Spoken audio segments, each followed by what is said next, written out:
physical danger one time. I traveled to Yemen as a photographer for a Norwegian author who was writing a book about the least visited countries in the world. On our last night in the country, I woke up to the sound of gunshots outside of my hotel.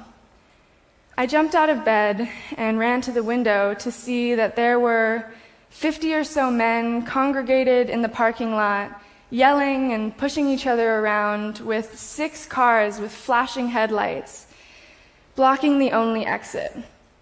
With no security in sight, I grabbed my phone to call my contact in the country, who didn't answer because this was happening around 2 o'clock in the morning. I could hear voices outside of my hotel room, even though I knew that we were the only people staying in the hotel.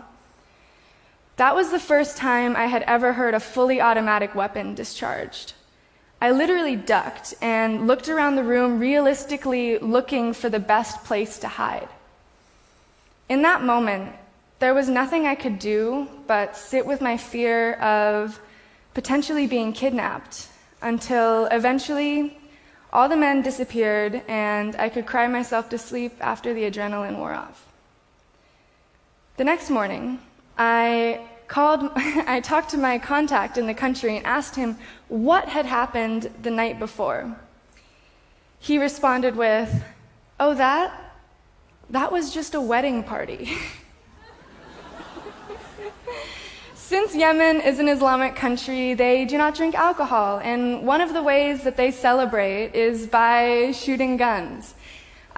Basically, what this means is that the scariest thing that has ever happened to me while traveling